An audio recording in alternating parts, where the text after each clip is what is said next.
Lipton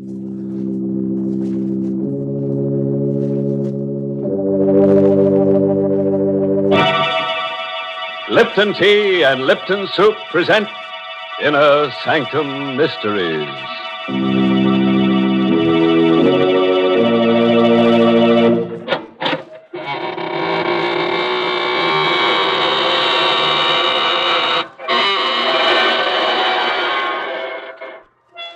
Good evening, friends of the Inner Sanctum.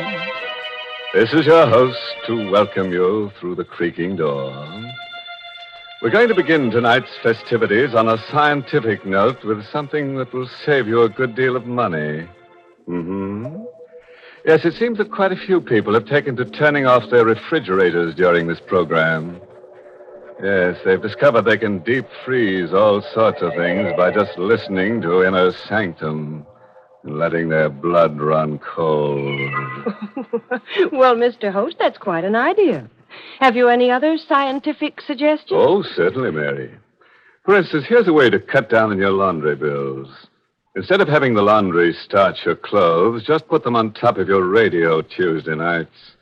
Inner Sanctum will scare them stiff. Well, now it's my turn, Mr. Host, and I'd like to make a suggestion, too. It's about an easy way to get more enjoyment out of your teapot. Here's the whole trick. Just use Lipton tea. In every cup of piping hot Liptons, there's extra tastiness waiting to delight you. And the reason is Lipton's grand brisk flavor. Brisk, you know, is the tea expert's own word for the tangy, full-bodied flavor of Lipton's. And what a pleasure that flavor is. No wonder more folks buy and enjoy Lipton's than any other brand of tea in the world. They've found, as you will, that Lipton's always has brisk flavor. It's never flat. Always lively and spirited, with the hearty zest of tea at its best. So next time, serve Lipton tea. Its brisk flavor gives you more contentment in every cup. Now, friends, lend an ear to tonight's story. An original radio play by Robert Newman called Blood of Cain, starring two of your radio favorites, Mercedes McCambridge and Carl Swenson. A tale of blood spilled in hatred and vengeance. Of blood that carries a curse that is as old as man. You don't believe that's possible, eh? And suppose you put out all the lights, pull your chair up close, and listen. A small square, once fashionable, on the outskirts of New Orleans. The iron balconies where elegant ladies once sat are now rusty and sagging. The paint on the rambling houses is cracked and peeling, and grass grows between the cobblestones. The bayous and the jungle have crept close to it, and at night the cries of strange birds, the croaking of giant frogs can be heard. What was formerly a living portion of the old world has become a place of decay and death. More pigeons died this evening. I saw them towering up and up into the darkening sky as if to escape the pain gnawing at their vitals, and then fall into the square and into the garden. I still didn't believe, couldn't let myself believe. And then I saw her standing in the shrubbery, the bag from which she had been feeding them still in her hand. I knew then that I could wait no longer, that I had to find out. Louise. Eugene, the pigeons. There's something wrong with them. They're... Dying. Yes. But how? And why? I'm no chemist, but I'd say it was poison. Poison? But who would do that? Louise. Now listen to me, dear. Please listen. I love you. I've loved you since I first came down here. First met you. You know that. And you know that I'll understand. Now tell me, why have you been doing it? I? You're the only one who feeds them. The only one who could do it. Oh, no, I didn't. Louise, where are you? Grandfather! Grandfather! Oh, my dear child, what is it? The pigeons. They're dying.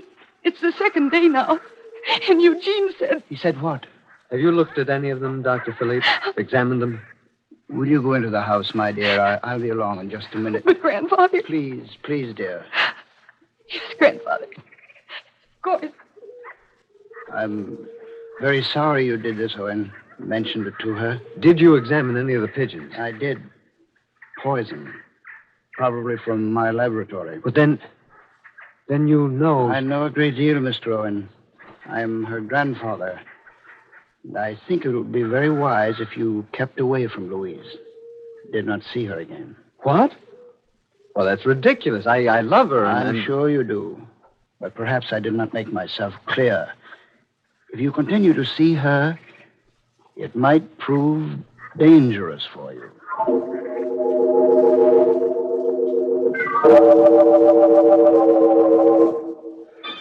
I didn't eat any supper that night.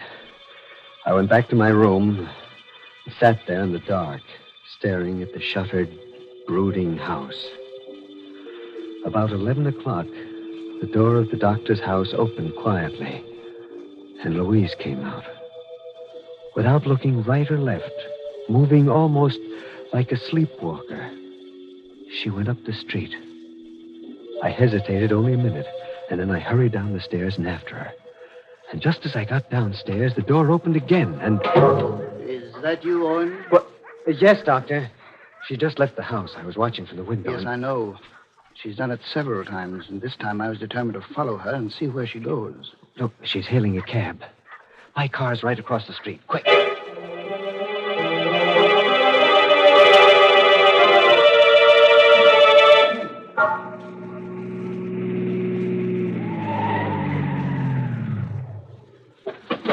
Louise went in there. What kind of a place is that? Yeah, that smell. There's the smell of death. From the noise, I would say it was an abattoir. A slaughterhouse? Good Lord. But why? Why would she come down here in the dead of night? I like you, Owen. I think you know that. And it was for your own sake that I warned you to keep away from her. There are things that you do not... Well, that you cannot know about her. No? Well, we'll see. I'm going in and get her and find out from her. Just a moment. There she is, just inside the gate, talking to the watchman. No sense arguing about it, lady. I just can't let you in. But you must. You've got to. You always did before. That's just it. Now, once was all right, even twice. But, well, if you want to know the truth, the men have been complaining. Nobody exactly likes killing steers, but they say that the way you stand there watching them, well, it makes them nervous. You've got to let me in. I'll make it worth your while. Now, Watching the killing? I've just got orders from the That's awful. It's horrible. I'm going in and get her. No. In the state she's in, well, having you come on her suddenly would have a very bad effect. But you wait here. I'll go. No, don't hit me. No. Louise. What in... Here. What happened? The watchman. This stone here on the temple. Louise! Why did you do this? I don't know. I had to get in here. He wouldn't let me in. Take her out to the car, Owen. Come on, let's go. He can't go now. Leave him lying there like that. He's hurt. He may be dying. No, it's not serious. He's just stunned. We can phone for an ambulance as soon as we get home. But we've got to get her away from here immediately.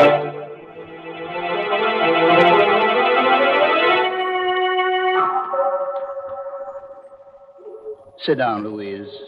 Yes, Grandfather. I'm sorry I ran away like that, Eugene. But I suddenly felt strange. Ill. It's all right, Louise. You've been feeling that way quite often lately, haven't you? Yes. Yes, I have. Just what makes this feeling so strange? Well, it's hard to describe. It's as if I weren't myself anymore. It's the opposite of sleepwalking. It's as if I were awake, but not really conscious. And I hear voices telling me to do things, and whispering a name that sounds like Jonah. Like what? You've been in my study reading my books. No, but I haven't, Grandfather. You always forbade me to. And how did you know that name? Well, whose name is it? And, well, what does it have to do with Louise? It's the name of a family which is almost extinct, and it is a name which means death. Well, what do you mean? I was always very interested in the Journat family for reasons of my own, and I've collected all the historical references to them that I could. These references start with the 13th and 14th century, but by the 15th century, they had become the traditional executioners of France. Executioners? And in those days, you know what that meant. It was a Journat who put the torch to Jeanne d'Arc. A Journat received a handsome bequest from Louis XI for services rendered. A Journat operated the guillotine during the French Revolution. Perhaps that's why the family migrated here after the fall of the Republic. They came here? Yes.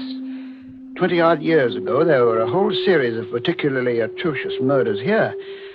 The murderer was finally caught and executed. His name was Max Journat. Why do you tell me all this? And why should I constantly seem to hear that name? Well, even when you were little, my dear, you used to have those strange fits, spells when you would do unpleasant things. Afterward, you could never remember them. Now, do you remember poisoning the pigeons and going to the slaughterhouse? What? Oh, no, Well, no. I've never discussed the matter with you because I thought it might actually implant the idea in your mind. I'd hoped that if you were left alone, you'd outgrow it, but... But what? You still haven't told me what all this about the Journats has to do with me. It has a great deal to do with you, my dear. You see, Max Journat was your father.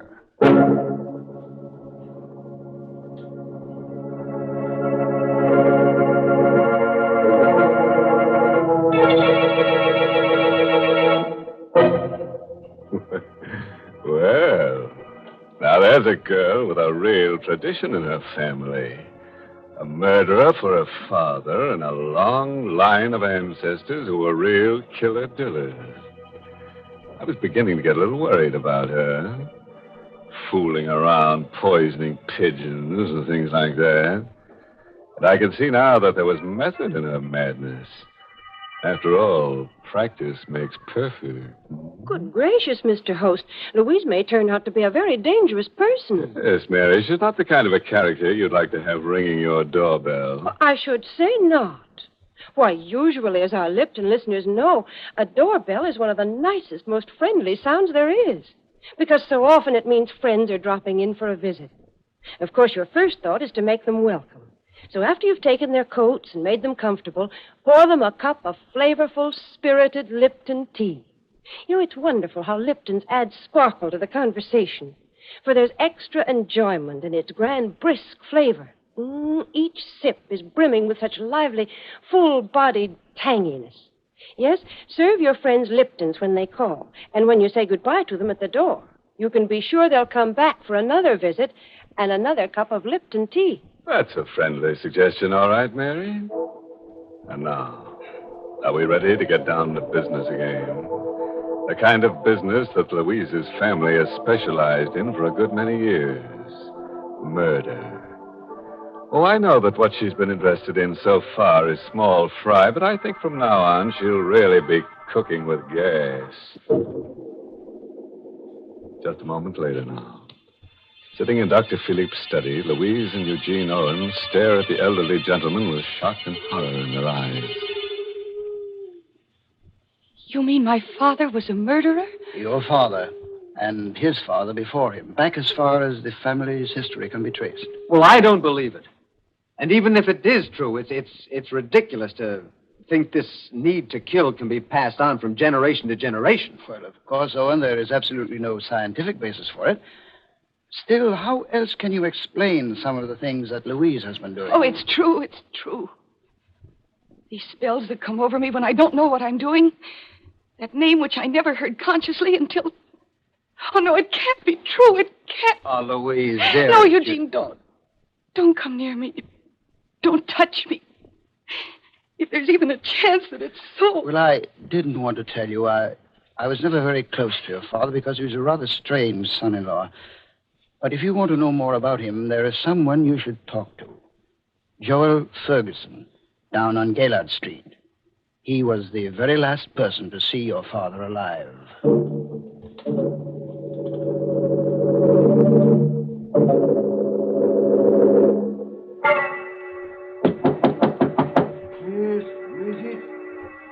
Mr. Ferguson? Yes. Who is it? My name is Louise Philippe. I'd like to talk to you for a few minutes. Just a second. Come in. In here. Thank you. What did you say your name was again? Louise Philippe. At least that's what I always believed it was. Until yesterday. And then I discovered that my name was Louise Jonard. Jonard? Not Max Jonard? Yes. He was my father. What do you want of me after all these years? It wasn't my fault. You know it wasn't my fault. I only did what I had to do. I don't know what you mean. I was told that you were the last person to see him alive, and that perhaps you could tell me something about him. Yes. There are things that I can tell you. That he was evil, but that he knew he was evil. There was a curse on him that made him do the things he did do. Voices that whispered in his ear, told him to kill, made him kill. Voices? And in the end, at the last minute, he thanked me. He thanked you for what? For stopping him from doing any more killing in the only way he could be stopped. And when I put the rope around his neck... The rope? I was the state executioner. It was I who hanged him. You killed my father. I only carried out the sentence that was passed on him. And why are you looking at me that way? I didn't know. I only came here to see you because... You're lying. If you were his daughter, then you were like him. And you came down here to kill me. Kill you? That knife there in your bag. Huh? I didn't even know it was there. You're lying. Keep away from me. Keep away. But I didn't come down here to kill you. Then stop staring at me like that. Put that knife away. No, don't come near me. Don't.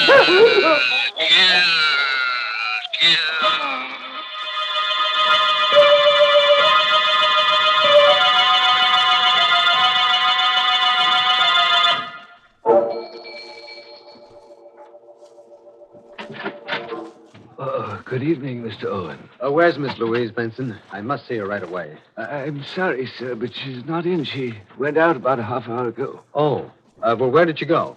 I'm afraid I don't know, sir. She didn't say. Well, what about Dr. Philippe? He's not in either, sir. He left right after Miss Louise as soon as he heard that she'd gone out. Oh? It seemed to me, sir, he looked rather worried. He said something about Mr. Ferguson. Ferguson? Great Scott. If she went down... Thank you.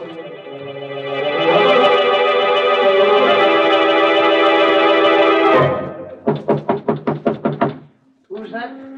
I'm looking for Miss Louise Philippe. I was told that she... Is that you, Dr. Philippe? Yes, Eugene. Is she here? Yes, she's here. But you're too late, just as I was too late. What do you mean? Inside there. See for yourself. Oh, don't tell me that anything's happened. Good Lord. Louise. She won't answer you. That's the way I found her when I got here. Sitting there with a knife in her hand and Ferguson lying across the table, dead. Eugene. Louise. Eugene. Oh, Louise, Eugene. darling. Oh, why did you do it? Do what? Ferguson. Dead? Yes, dear. Didn't you do it? I don't know. I didn't even know who he was when I came down here. And I found out that it was he who executed my father. Then I started to hear those voices. Voices telling me to kill, that I had to kill. Then there was a knife in my hand. Oh, I can't remember. Voices. That's what Max said at the trial. That was the only defense he offered, but that he heard voices telling him to kill. It didn't save him. But in your case, a woman... What are you saying? Well, there's no sense even trying to escape. That would only make things worse, you know that? Yes, Grandfather. Except that there is only one way that things could be made worse. That is if I were allowed to live. But Louise, don't say that. You must... Oh, it's true, Eugene. For centuries, to be a Jonard meant to bear the mark of Cain. Well, I'm the last of the Jonards, and there must never be another. Well, I had not gone quite that far, my dear, but perhaps you're right. I am right. Goodbye, grandfather. Eugene. Louise, come back. Wait. No, let her go, Eugene. She's my own flesh and blood. But I think that may be the best way after all. Yes? Well, we'll see. Louise! Wait, please! It's no use, Eugene. It's all very clear. Clear as witch's brew. Yes, it is. Yes, it is. Maybe it's because of our love that I understand. Maybe that was what was wrong with the Jonards. They never knew love, only hatred. But there is a cure. It lies there, in the river. Louise. No, please, dear. There's a curse on me, on all the Jonards that ever were. You're right. There is a curse, but not the kind that you think, dear. Listen, I was at the library all afternoon reading, and I think I understand now, for the first time. You understand what? The nature of the curse and how it can be ended. Because it can be ended in only one way.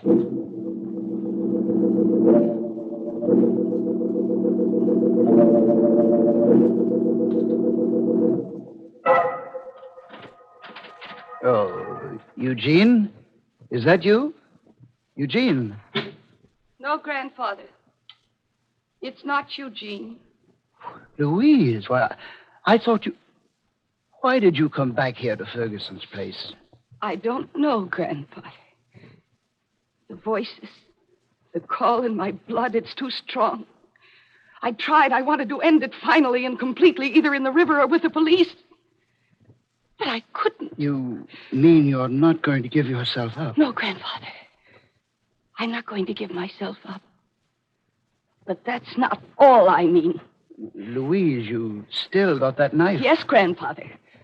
Walking up the street, realizing that I was still holding it, that it was red with blood. I think it was then that I knew for the first time what it meant to be a Jonard. Oh, look, Louise, you're completely distraught. That's only natural.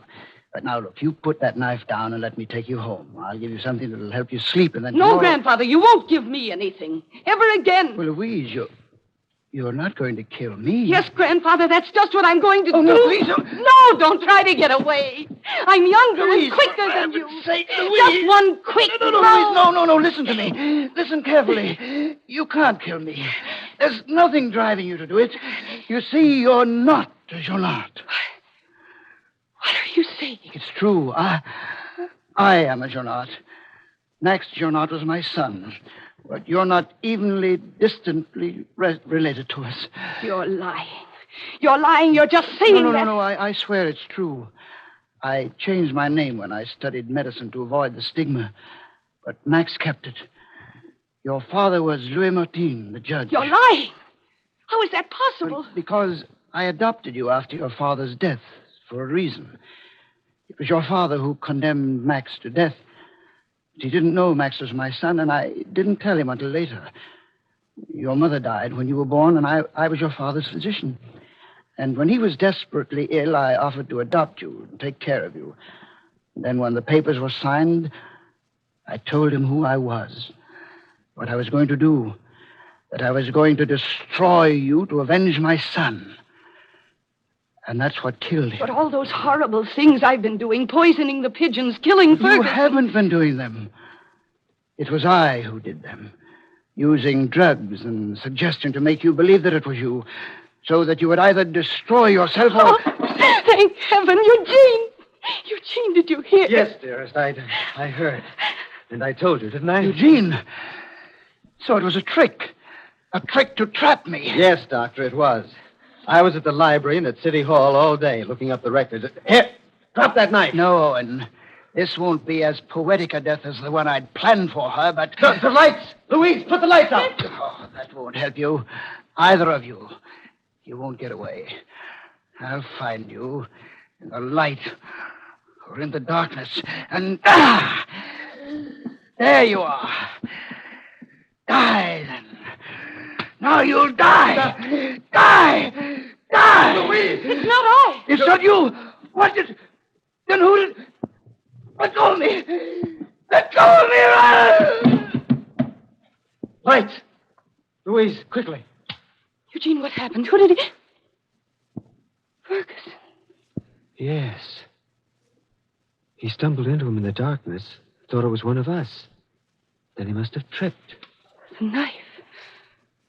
He must have fallen on the knife. Well, somehow it seems only right that the last of the Journals, who killed so many, should be destroyed by the dead.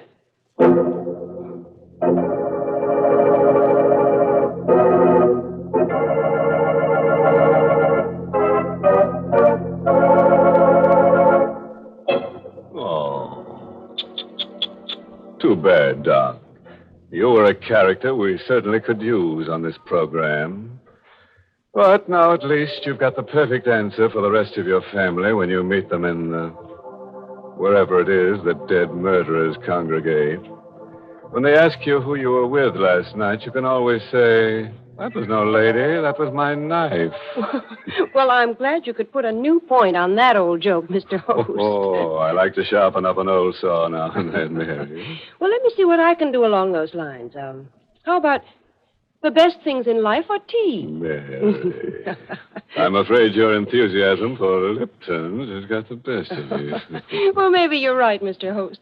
But it's so easy to be enthusiastic about Lipton's. Once you taste that marvelous brisk flavor, you can't help being a real Lipton fan. And that lively, zestful taste is something you folks should start to enjoy right now.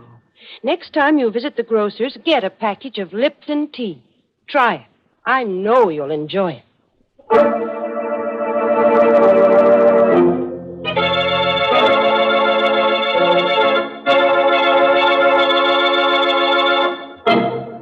May I add a word of advice, friends? If you should happen to bump into an elderly gentleman dressed all in black on a dark street some night, don't get into an argument with him, especially if he happens to be carrying a blood-stained knife. After all, you can end up just as stiff if you're dead right as if you're dead wrong. Oh, by the way, this month's Inner Sanctum mystery novel is The Pavilion by Hilda Lawrence. And next week's Inner Sanctum story, brought to you by the makers of Lipton Tea and Lipton Soup, and directed by Hyman Brown. Next week's story is called Skeleton Bay. It's about a lady novelist who writes murder mysteries until she decides she'd rather be a character instead of an author. She chooses Skeleton Bay as a vacation spot, but it turns out to be her last resort. Now join us next Tuesday on Skeleton Bay. Until then, friends, good night. Pleasant dreams.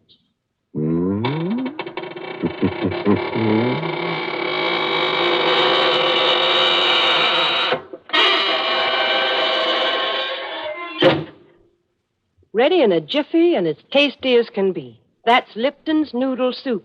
It's a grand chickeny-tasting broth full of tender golden noodles. You'll love its fresh-cooked, homemade flavor. And Lipton's Noodle Soup is ready to serve in a few quick minutes. It's economical, too. It costs less and makes lots more than canned soups.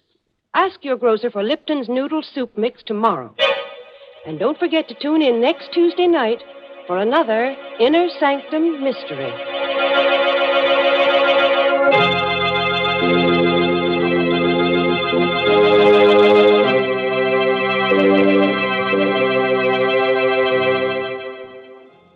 All names and characters used on Inner Sanctum are fictitious. Any similarity to persons living or dead is purely coincidental.